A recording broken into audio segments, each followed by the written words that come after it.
The council chamber was supposed to smell like peace, but it stank of fruit wine and smugness.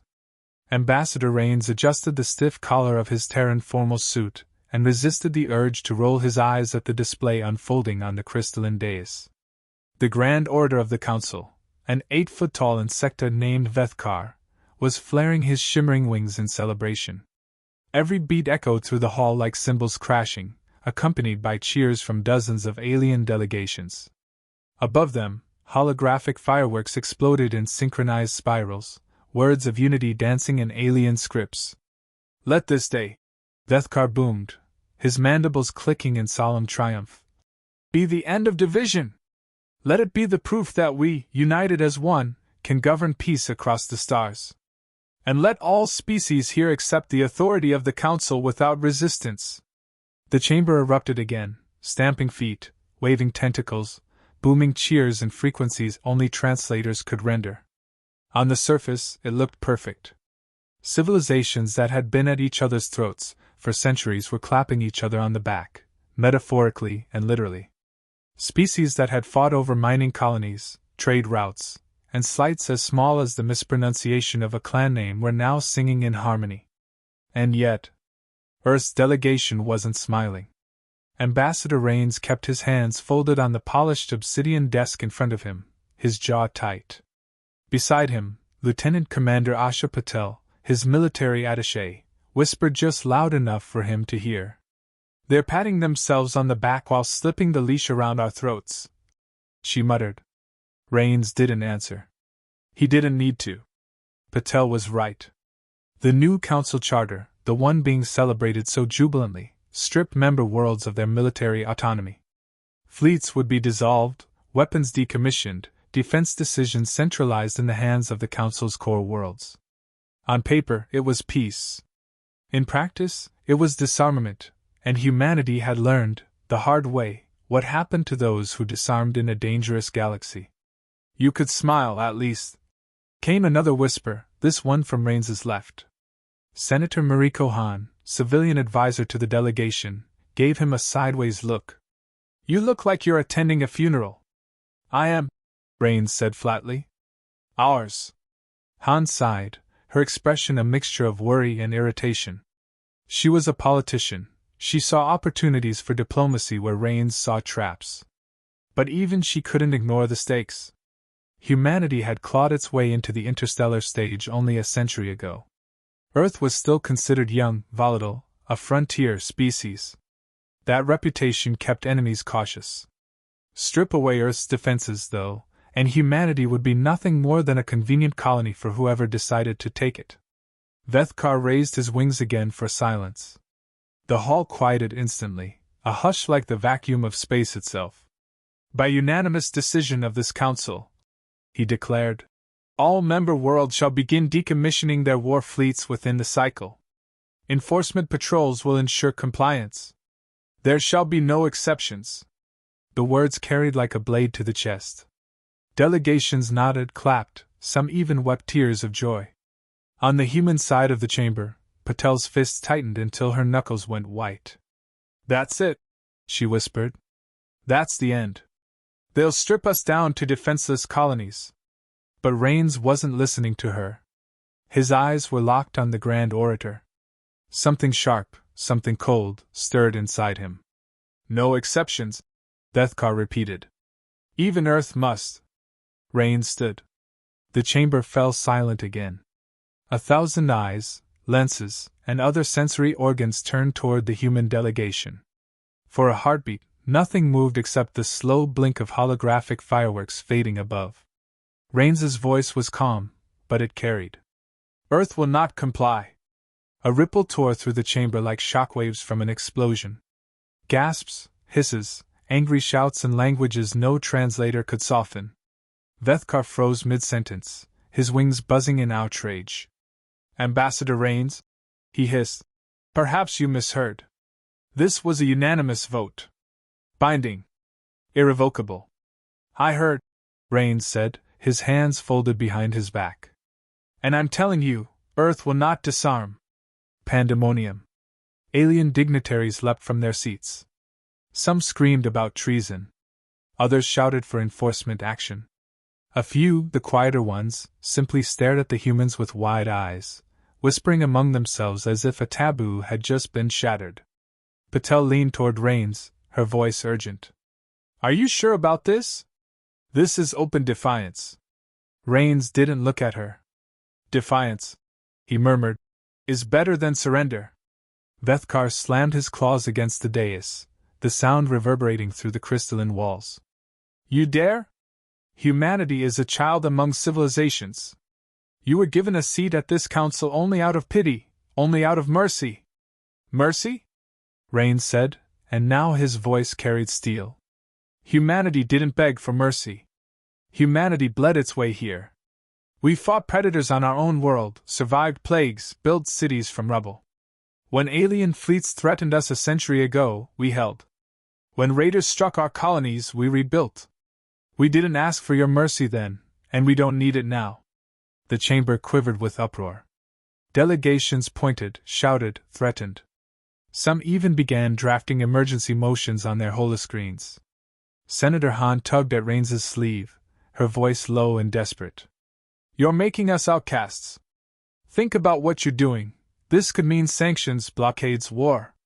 Better war, Rains said, than slavery disguised as peace. At that moment, the chamber doors opened, and a ripple of cold air swept through. Dozens of alien guards turned, expecting reinforcements. Instead, a single figure entered, another human, in crisp black uniform, insignia gleaming. He marched down the central aisle without hesitation, eyes locked on Rains. When he reached the delegation's table, he leaned down and whispered a single sentence into the ambassador's ear. Rains's expression didn't change. But Patel saw the muscle in his jaw twitch. Report it, Rains said quietly. The officer straightened, raised a communicator to his lips, and spoke 5 words that froze the chamber more completely than any declaration of peace had ever done. The ship is in position. Silence. Thick, suffocating silence. Even Vethkar faltered, mandibles clacking in confusion. What ship? He demanded. Rains met his eyes. The one you forgot to account for. And above the planet, hidden in the black velvet of space, something vast stirred. A ripple, faint at first, like heat haze across the stars. Then sharper, brighter, light bending, tearing, falling away. The cloaking field collapsed, and the darkness gave birth to steel. A warship. Not the largest in the galaxy, not the most beautiful, but unmistakably human, brutal angles, thick armor, engines glowing with restrained fury.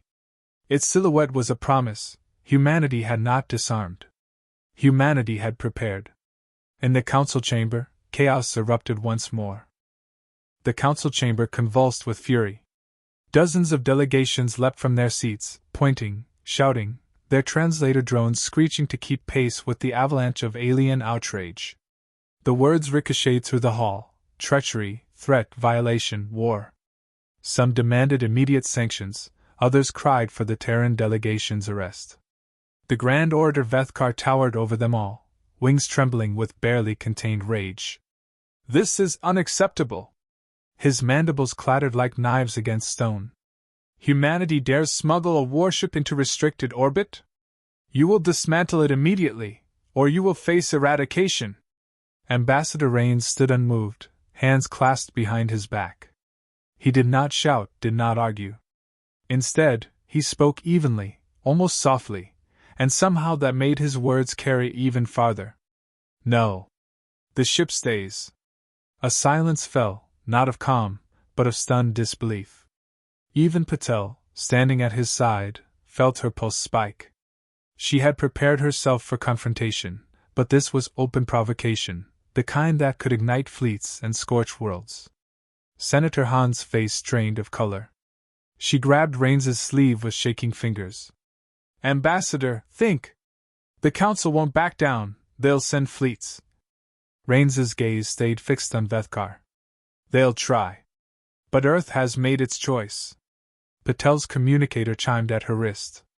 She pressed a finger to the screen, and the grainy face of Captain Idris, commander of the warship Vigilant Resolve, filled her display. The ship's bridge gleamed behind him, hard steel, glowing tactical holograms, crew at their stations, all awaiting his command. "Commander," Idris said without preamble. "Cloak is down. All alien eyes are on us. Orders?" Patel glanced at Rains. The ambassador nodded once. "Hold position," she told Idris. "Do not arm weapons. Not unless we're fired upon. But make sure they can see you." "Aye, ma'am," Idris said. His image winked out. Around them, the council chamber seethed. Delegates scribbled emergency resolutions, their translator drones buzzing frantic interpretations. The words filled the chamber: blockades, embargoes, compulsory inspections. One species demanded Earth be stripped of council membership immediately. Another insisted the warship be seized and dismantled by force. Vethkar's eyes gleamed with cruel satisfaction. There it is. The true nature of humans. Violence, hidden under deceit. You dare spit on the face of peace, and for what? To parade your barbarism? To frighten us with your toy of iron and fire? Patel bristled, but Rains raised a hand to silence her. His eyes never left the grand orator. Peace isn't enforced by stripping others of their right to defend themselves, Rains said. What you call peace is nothing but submission. You may fool yourselves into thinking safety comes from weakness, but humanity knows better. Vethkar slammed his claws against the dais. Then know this, you are outnumbered. Outvoted. Outgunned. Humanity is a single world, a handful of colonies, a whisper compared to the roar of the council. Defy us, and you will be crushed. And there it was, the threat behind the treaty, laid bare. Patel leaned closer to Rains, voice low. He's not bluffing. They'll unite fleets if they have to. We can't face all of them at once. I know, Rains murmured. That's why we won't. He tapped a command on his wrist display. Across the chamber, a hollow projector hummed to life above the human delegation's table. Dozens of images flickered into the air, footage captured from centuries of human history. The siege of Stalingrad. The Battle of Midway. The Terran Exodus. The defense of Mars against raiders. Humanity, time and again, outnumbered, outgunned, and yet refusing to fall. This is what you don't understand, Rains said, his voice rising. You look at us and see numbers. Tonnage. Firepower. But you never measure what matters most. Will. The chamber roared with outrage again, but some delegations hesitated. Quiet glances passed between alien envoys. Uneasy whispers. For every voice calling humanity reckless, another muttered about precedent, about the dangers of forcing a strong species to its knees. Rains saw the shift, small but growing. And he pressed harder. You think we brought that ship here to threaten you? No. We brought it to remind you. Humans do not kneel. We will walk out of this council before we lay down our right to defend our people. The words landed like hammer strikes. Walk out! Senator Hahn gasped, her hand flying to her mouth. Ambassador, you can't. Yes, Rains said. His tone was final. We can. And we will.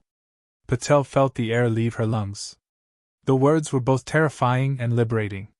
For decades, Earth had bent under the Council's weight, trying to prove itself civilized, worthy, compliant. And now humanity was done pretending. Vethkar's wings rattled with fury. Then you are finished. Expelled. Cut off from trade, from transit, from protection. You will be alone in the void. Do you understand what that means, human? Rains's lips curled into the faintest ghost of a smile. Yes. Freedom. The council chamber erupted like a battlefield. Some delegations stormed out in fury. Others shouted for immediate censure. But not all. A handful stayed seated, silent, thoughtful. And that silence was louder than all the shouting. Patel noticed it. She leaned close to Rains. They're watching us. Not with anger. With curiosity. Maybe even respect. Rains gave a slight nod. Then we've planted the seed. But even as he spoke, the chamber's walls trembled with a low rumble. Patel's hand darted to her communicator, but the source wasn't human. Outside, alien fleets were mobilizing, their engines lighting up in orbit. Enforcement patrols, spurred by Council command, were moving toward the Vigilant Resolve. "Sir," Patel said quickly, "if they reach her." "I know." He turned, finally, to his attaché and his senator. His eyes were tired but steady. "We don't win by fighting every fleet. We win by making them realize they can't afford to fight us at all." Senator Hahn looked at him in disbelief. "How do you intend to do that?" Raines's gaze drifted upward, toward the projection of the warship above the planet. "By showing them exactly what it means to corner humanity." Patel's communicator buzzed again. Captain Idris's voice was calm, but taut with tension. "Multiple patrol squadrons moving on our position. They've armed weapons." "Orders?" Raines exhaled, slow and controlled. "Hold fire. But bring weapons online. Let them see what they're risking." On the Vigilant Resolve, engines flared brighter, weapon ports hummed, shielding fields glimmered to life. Not aimed, not fired, but unmistakably ready. Alien patrols slowed, hesitated. In the void, hesitation could mean survival or destruction. The council chamber buzzed with chaos. Vethkar's mandibles clashed furiously. "You will doom yourselves, humans! Do you think your lone ship can withstand the might of 1,000 worlds?" Raines looked at him. And then, at last, he smiled, small, sharp, dangerous. "No," he said. "But do you think your 1,000 worlds can withstand a species that never surrenders?" The words hung like a blade suspended in air. Outside, the alien fleets did not advance. Not yet. They hovered at the edge of range, engines humming, weapons primed, but they did not fire. Because deep down, in the shadows of their history, they all knew what it meant to test humanity's resolve. And for the first time in centuries, the council chamber felt the tremor of fear. The chamber of the Galactic Council trembled, not from seismic instability or weapon fire, but from the raw intensity of 100 voices raised in simultaneous fury, confusion, and terror. The echo rolled like thunder through the crystalline domes, and for a moment even the AI interpreters faltered in their translations, overwhelmed by the chaos of emotion that surged from every corner of the assembly. "Humans cannot be allowed to act without oversight," cried Councillor Vane of the Althek, his segmented mandibles snapping in agitation. "They are reckless. Dangerous. They will tear the fabric of interstellar law apart. They already have," hissed Councillor XYR of the Malakari. Its translucent flesh pulsed with violet bioluminescence, the species' visible sign of fear. "Do you not understand? They walked out. They took their fleet, their ambassadors, their trade networks. They are no longer bound by our treaties. And worse." XYR's voice dropped to a whisper, though every amplified ear strained to catch it. "They did it calmly." That single observation quieted the chamber more effectively than the speaker's hammer. Because XYR was right. Humanity had not raged, had not threatened, had not spat venomous oaths as so many other species might have done when insulted. They had smiled. They had shaken hands. And they had walked out with dignity, leaving behind a silence that still suffocated the council like vacuum. On the floor below, Kalen Vale stood silently, his expression unreadable as he watched the panic unfold. He had anticipated anger. He had expected the council to roar at Earth's defiance. But what struck him most was the undercurrent of dread in their tones. These were not rulers furious at rebellion. These were rulers terrified of what came next. Across the chamber, Admiral Sarah of the Terran Defense Accord had her hands folded neatly behind her back, eyes calm, posture rigid, every inch the soldier who knew she was surrounded by potential enemies. She did not speak, though many turned their eyes toward her, hoping for some indication that Earth's withdrawal was reversible. She offered them none. The speaker finally slammed the obsidian gavel, sending a vibration through the chamber that demanded silence. "We will proceed," intoned the towering, multi-eyed Irixian who presided over the council.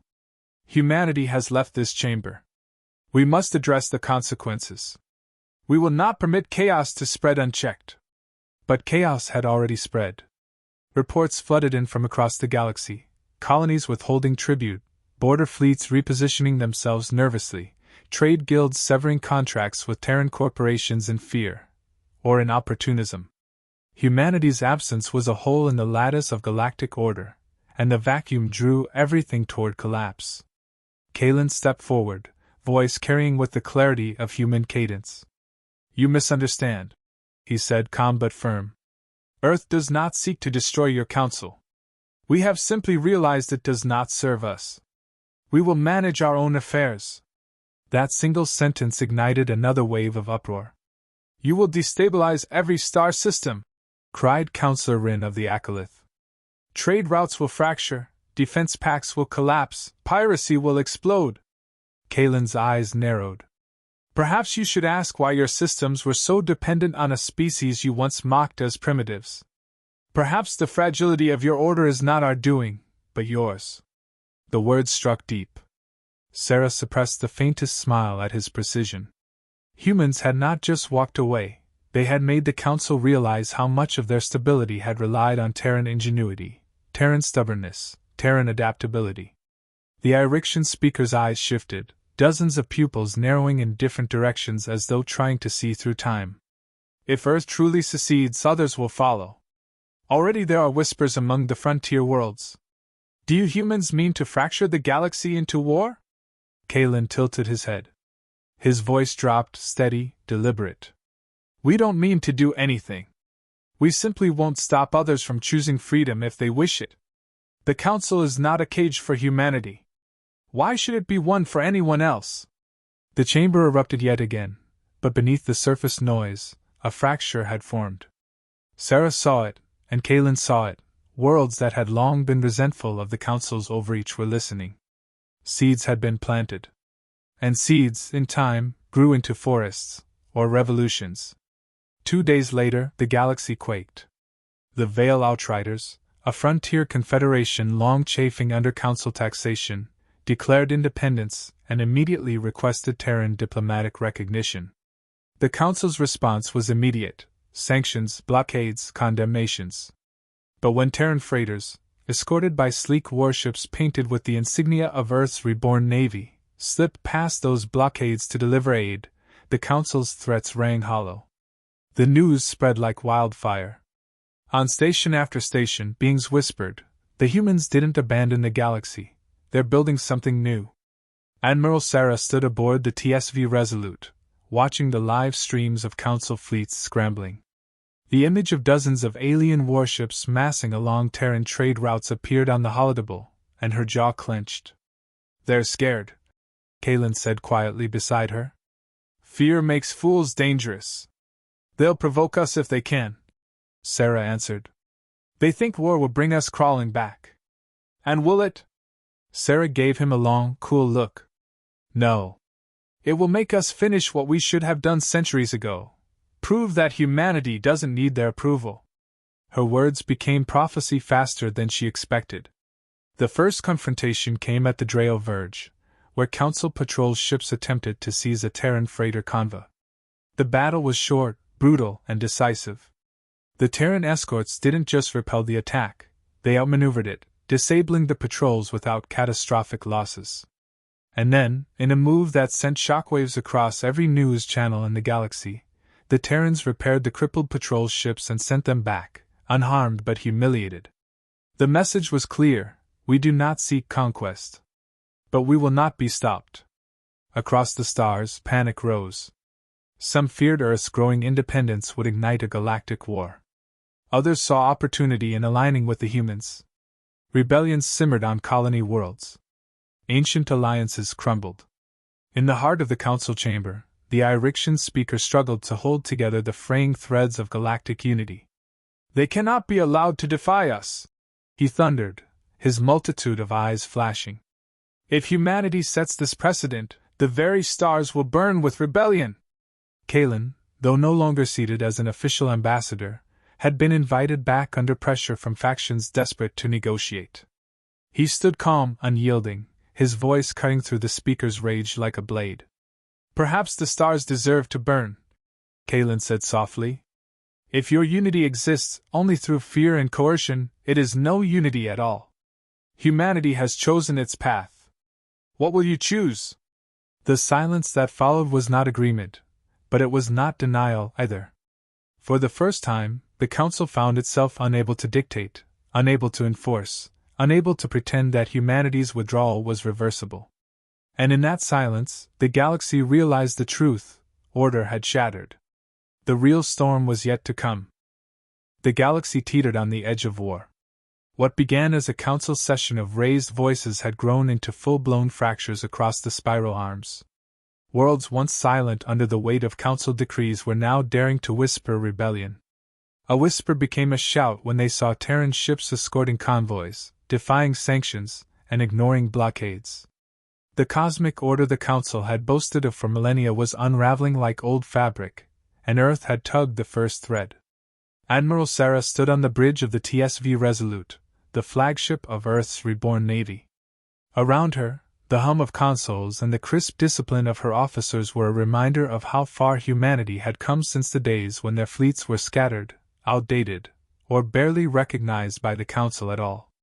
Now, their ships gleamed with hybrid technology, Terran ingenuity fused with what they had learned from centuries of quiet observation and adaptation. Kalen Vale, Earth's former ambassador, stood beside her. No longer draped in council robes, he now wore the simple insignia of Earth's diplomatic corps, an outfit stripped of pomp but heavy with intent. He carried himself not as a servant of the council, but as a messenger of a new era. "The Speaker has summoned us," Kalen said quietly, eyes on the calm display where an encrypted message pulsed. "One last attempt to bring Earth back into the fold." Sarah's lips curved into a smile that was all steel. "Or one last attempt to trap us."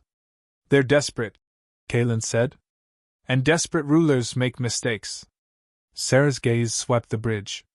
"Prepare for hyperspace. If the Council wants to talk, they can see us on our terms." The Council chamber had changed. Where once the great dome shimmered with calm light, now it flickered with nervous energy. Representatives from dozens of species huddled in tight knots, speaking in low tones, their bioluminescence, pheromones, and body language all betraying fear. When Kalen and Sarah entered, silence fell. Humanity's absence had been felt like a missing sun. Now their return, brief as it might be, commanded every eye. The speaker loomed at the center, his many eyes fixed on them. "Humanity," he intoned, his voice echoing through the chamber. "You have destabilized the galaxy. Your departure has inspired chaos. If you do not return to the Council, entire sectors will collapse into war. Millions will suffer. Is this what you desire?" Kalen's voice was calm, steady. "What we desire is freedom. What collapses is not our doing, but the consequence of your Council's weakness. You bound too many worlds with laws they did not believe in, taxes they could not afford, and rules they never helped write. Humanity will not carry your burdens any longer." Murmurs rippled through the chamber. Some counselors looked furious, but others, Sarah noted carefully, looked almost hopeful. As if Kalen's words had put voice to their own secret thoughts. The speaker's eyes glowed. "And what of those who will burn because of your arrogance? Entire civilizations could fall." Sarah's boots clicked as she stepped forward, voice sharp as a blade. "Then let them fall, and rise again stronger. That is how humans survived every trial our species faced. You want to shield everyone from struggle, but you've only created weakness. We will not apologize for showing the stars another way." The silence that followed was suffocating. Finally, Counselor XYR of the Malakari, translucent and trembling, hissed the question that had hung over them all. "And if the Council declares war on you?" Kalen's eyes met Sarah's for only a moment before he turned back to the chamber. "Then you will lose." No threats. No shouting. Just certainty. The declaration of war came 3 days later. The Council announced that Earth's secession was an act of galactic treason. Fleets were mobilized, alliances activated, and a coalition of over 20 species pledged forces to restore order. But the Council had miscalculated. The first Council fleet to engage the Terrans at the Andrus corridor expected an easy victory. They had numbers, 3 ships to every 1 Terran vessel. They had familiarity with Council battle doctrine. They had unity. What they did not have was adaptability. The Terrans fought like predators unchained, using tactics that no simulations had predicted. They feigned weakness, drawing the enemy in, then struck with precision strikes that crippled command ships. They used asteroids as cover, turned enemy drones against their masters, and, most shocking of all, left survivors. Where other species annihilated their foes to secure control, the Terrans disabled engines, weapons, shields, but spared lives. They broadcast their message across every channel. We do not seek conquest. We seek freedom. We will not kneel. We will not beg. But we will not slaughter needlessly. Across the galaxy, beings watched the streams of Council ships limping home in shame, alive but defeated. And many asked themselves, why are we fighting them? On the Council floor, panic spread faster than any battle report. They are not fighting like us, snarled Vane of the Althec. They are fighting to prove a point. And they are winning! They leave our crews alive, said Xyr, glowing faintly. They humiliate us without spilling rivers of blood. Even our citizens are questioning the Council's justice. They ask, why do the humans show more mercy than we do? The speaker slammed the gavel, cracks spreading across the obsidian surface. They must be crushed. If the humans prove mercy is stronger than fear, then the Council itself will dissolve. But it was already dissolving. One by one, systems declared neutrality. Some declared independence. And a few, the boldest, declared alliances with Earth. The tide had shifted, and no decree could reverse it. On the bridge of the TSV Resolute, Sarah stood watching the stars, her hands clasped behind her back. Reports scrolled across the holodisplays, treaties signed, Council fleets retreating, colonies requesting Terran protection. You realize what we've done? Kaelin said beside her. Sarah smirked. We didn't just leave the Council. We've replaced it. Kaelin gave a humorless chuckle. And yet we never asked for an empire. No, Sarah said. But sometimes history doesn't ask permission. Sometimes it just happens when people refuse to bow. The bridge fell silent, save for the hum of engines pushing humanity into the future. Months later, in a quiet moment on Earth, Kaelin addressed a gathering not of rulers or ambassadors, but of ordinary humans. His voice carried across oceans and stars, broadcast to every allied world and every listening ear in Council space. We walked out of their chamber, and they thought we would vanish. But humanity does not vanish. We endure. We adapt. We fight when we must, and we laugh when we can. And now, we stand not as subjects of a Council that never valued us, but as equals among those who choose freedom. He paused, eyes hard but proud. The galaxy spiraled into panic the moment we left. But from panic can come change. And we are here to shape that change. Together. The crowd roared. Sarah, standing in the shadows, allowed herself the faintest smile. Humanity had not just survived. It had shown the galaxy that survival was not enough. Dignity, freedom, and willpower were stronger than decrees carved in stone. And as the stars stretched out before them, humanity knew the truth. Walking out had not been the end. It had been the beginning.